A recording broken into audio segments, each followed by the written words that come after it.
Alright, stop. Collaborate. And listen.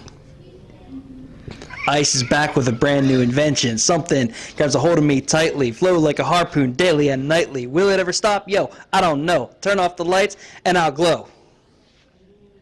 That was impressive.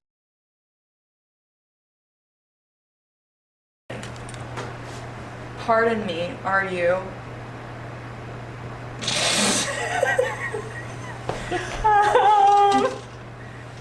I'm Mrs. Bond. I don't know.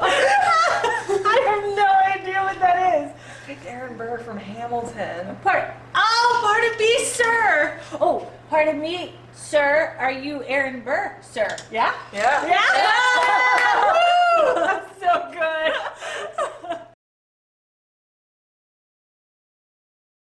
I'm through with standing in line. No idea. It was Nickelback. Nickelback. No idea. When I was a young boy, My father took me into the city to see a marching band. that was good. That was good.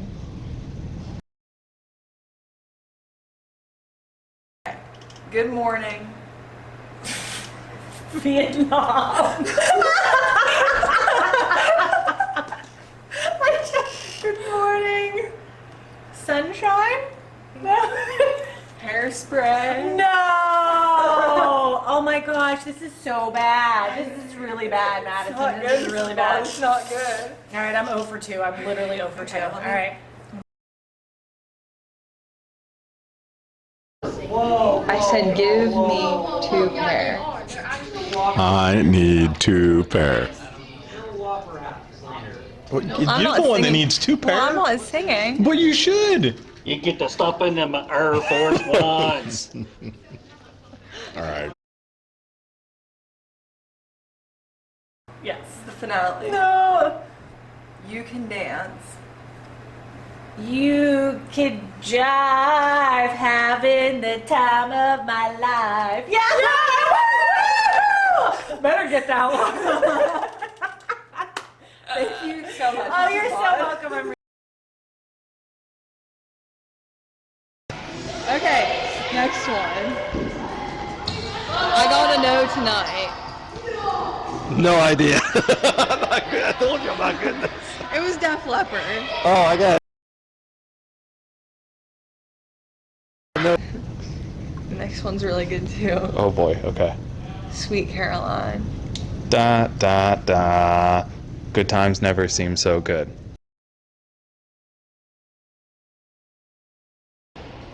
Don't want to wait till tomorrow. That's Journey, I think, but I'm not sure what's on. No idea what. Van Halen. You said it's your favorite I'm song. terrible at this game. Let's go ahead. Go ahead. Let's go ahead. That's all I had. 0 for 3, baby.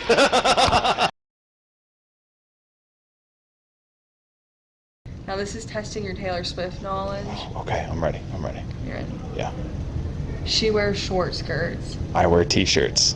She's cheer captain, and I'm in the bleachers. Thank you for your time. That was You're welcome. wonderful.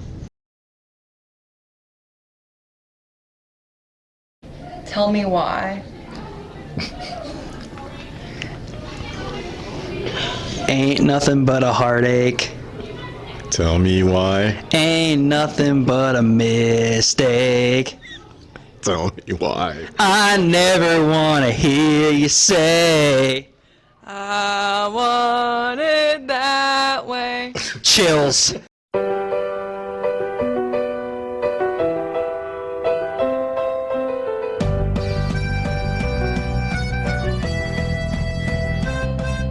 I'm here with Mr. Leonis. He's the biology teacher, and he's here to answer some keystone questions.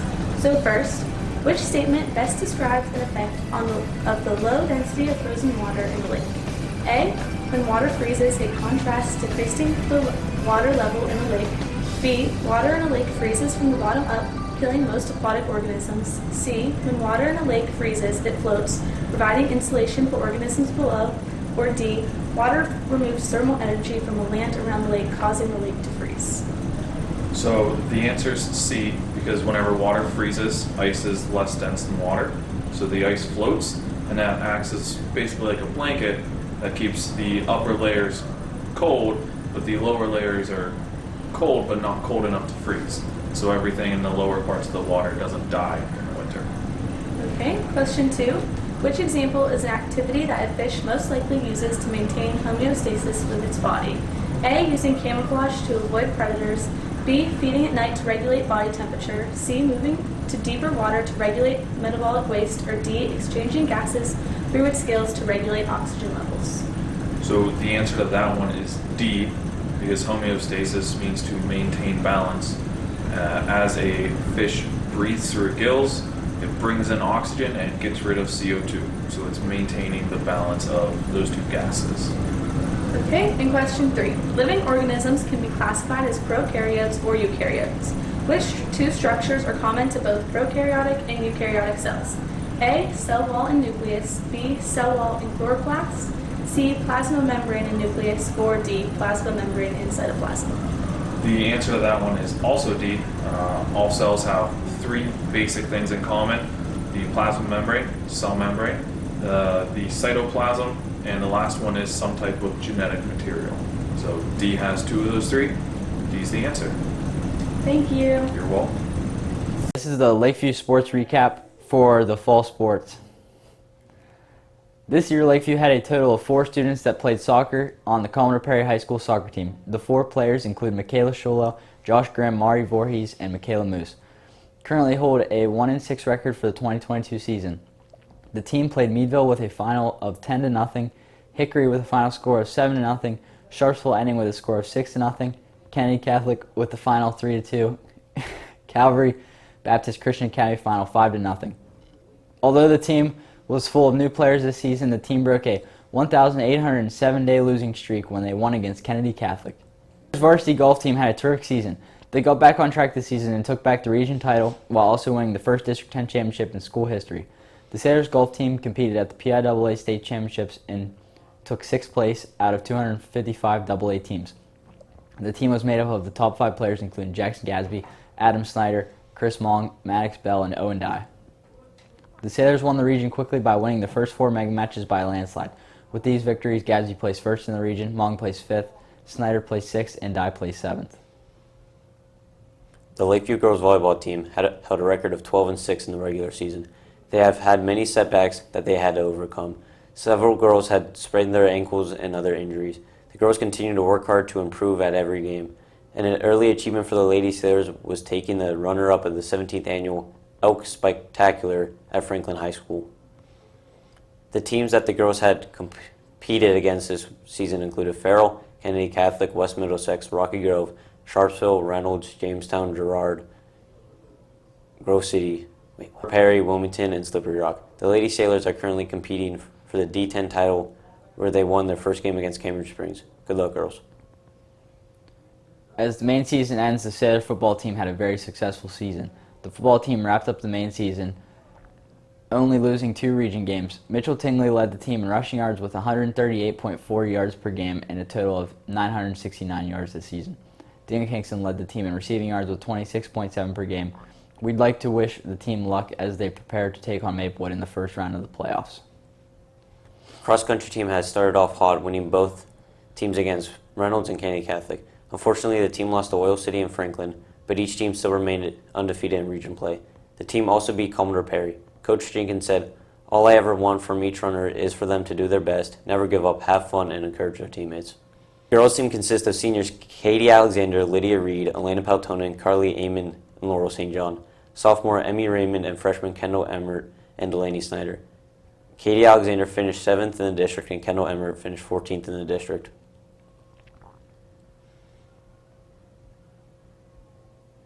The boys team finished 2nd in the region, but came out in 1st in the district. The guys on the team are senior Colson Jenkins, Noah Rotz, and Jacob Benefield. The juniors are Phil Peltonen and Aiden Voorhees. Sophomores Nicholas Savoskis, Ethan Williams, and Eddie Rotz. Freshmen James Alexander, Riker Harold, Micah St. John, and Seth Phillips. This year, Colson was ranked 1st in the district. When asked about the challenges he faced, he said, "Working hard and keeping myself healthy helped me reach that rank." All Lakeview teams were very focused this season and were very successful in achieving their goals. Good luck, Sailors.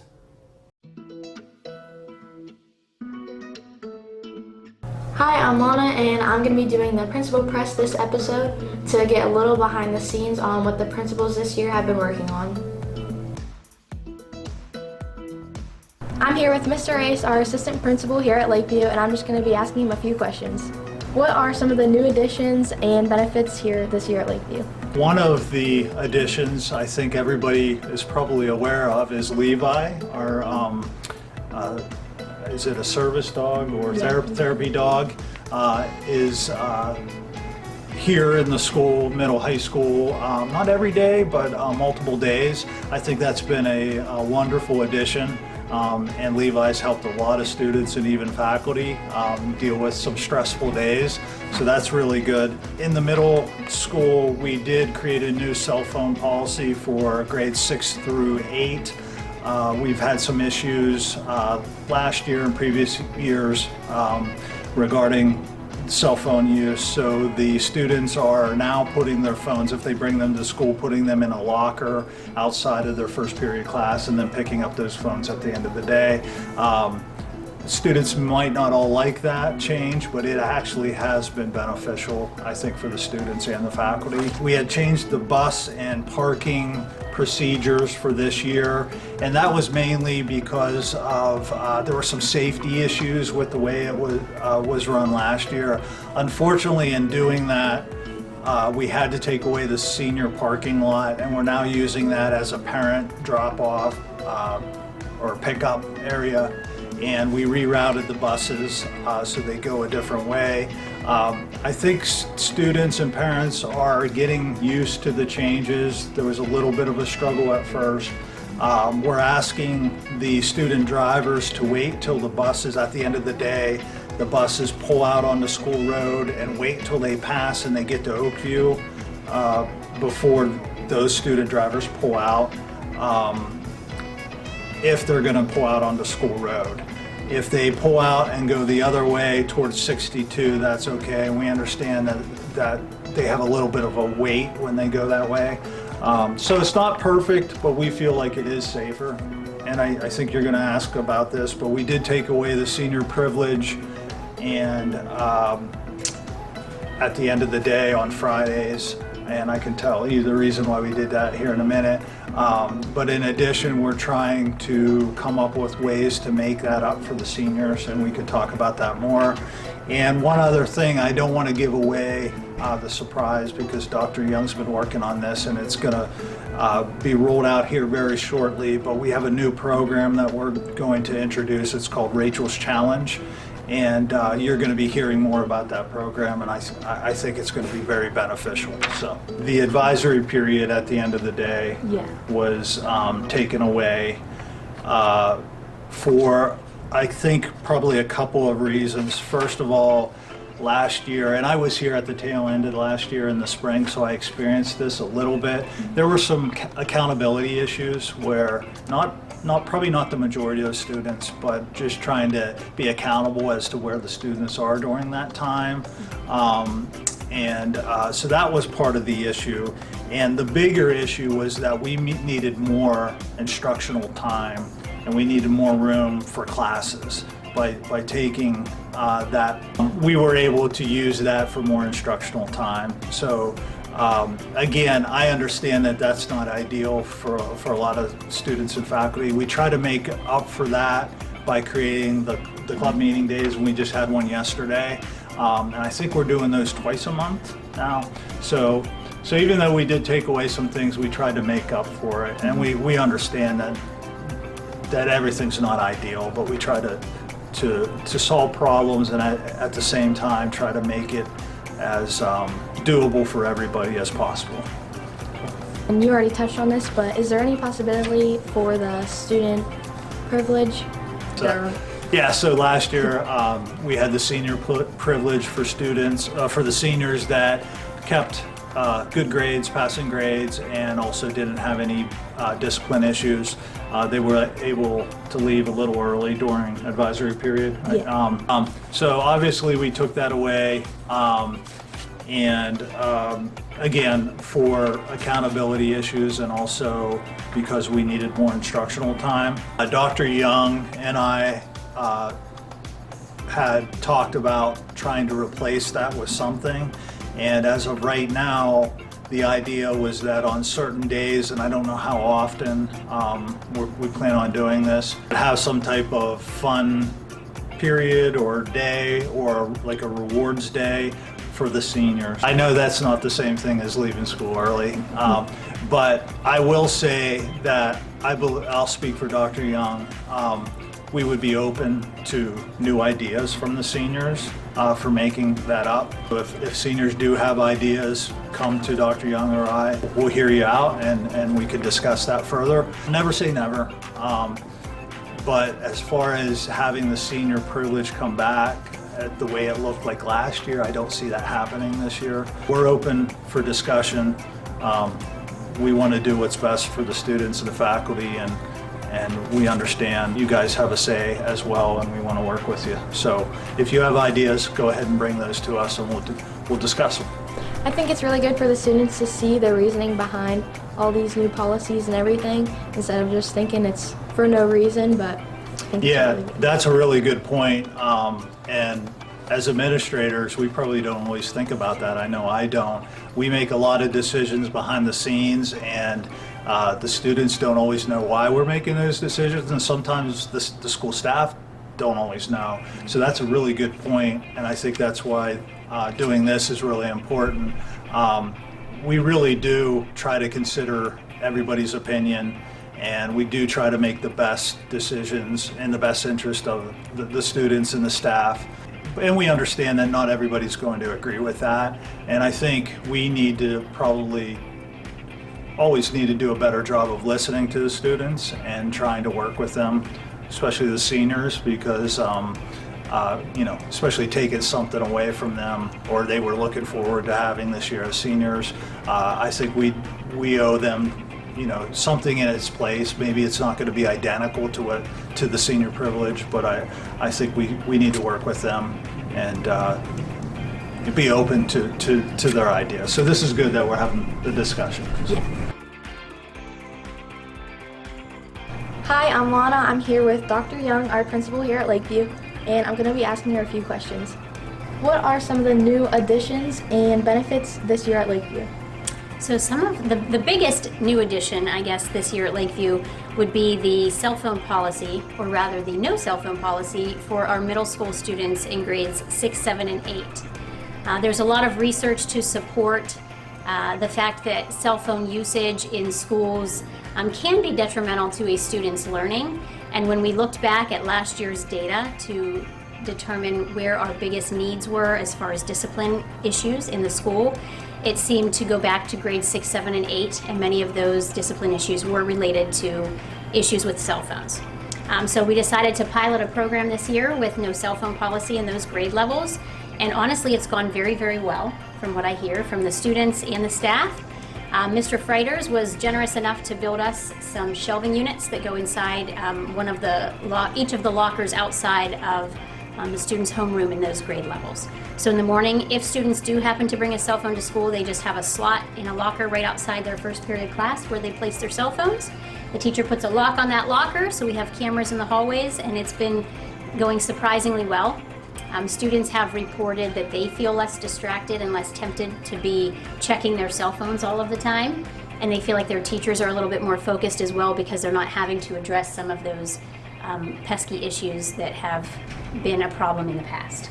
The Sailor Source is another new addition that we had this year. We talked at the beginning of the year in our grade level meetings about the Safe to Say Something app that many of our students use, but the fact that that app is to be used to report imminent danger and imminent threats. And in the past, it seems that many of our students have used the Safe to Say Something to report non-life-threatening incidents that are not of an imminent danger. So we did create another form, a Google form called the Sailor Source that has been pushed out to students to use, and that seems to be going well also. Why was the advisory period taken out, or shortened, I guess? So that actually happened before Mr. Ace and I got here. that was taken out. But I will tell you, I do support the fact that that was taken out of the schedule, at least in the same form that it had been last year. So last year, I believe you had an advisory period at the end of the day, and it was for an entire class period. And the problem becomes in many schools, and I've worked in a few different school districts, that period can become, it's unstructured for most of our students. There are certain instances where there are some structured things happening, but for those areas where it is unstructured, we have increased discipline issues where students tend to make some poor choices when they don't have some significant structure. But I'm glad you asked the question, because you're right. Sometimes we get so busy with our day-to-day and our schedules, and people are constantly coming in and out of our offices, and decisions are made, and oftentimes we do leave you guys out, and you don't know or understand what our reasoning is. So I'm glad you asked that question. The student parking lot where seniors were parking last year, when I came to the district, Dr. Wolf had met with all of the seniors last year at the end of the school year. And many of them had concerns. We also had some additional safety concerns because parents had been parking along the road to pick their students up. So there were some concerns about student safety with kids running out there at the end of the day when buses were leaving and cars were pulling in and out. So we were looking for some ways and ideas to keep the kiddos safe. So I think one of the things you're asking about is that senior parking was moved to the other student parking lot. Yeah. And I did say at the beginning of the year, we're working on some other things. So we have implemented a quarterly kind of fun day for our seniors. So they had one thing that was brought back. But as far as the senior parking, we've looked at several different options. We're trying to find a good solution for that. And I don't know if it's common knowledge yet or not, so I'm not going to give away, but there is something in the works, if it hasn't already been brought out, that will give some of our seniors an opportunity to park in that lot. Not for the full year, but it will be ongoing for different senior students in the coming months. So be looking for that if you haven't already heard about it. Is there any possibility for like the daily from last year to come back? Unfortunately, because that advisory period is no longer at the end of the day, there are now academic classes that are taking place that 9th period. So that means that we cannot have students leaving at the end of the day, because those are courses that those kiddos need in order to graduate and to reach their credit requirement.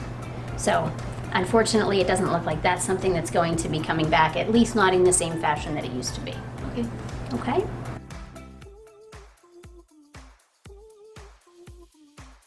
Last night on shore, sing to the home, until we meet once more. He's wishing you a happy voyage home.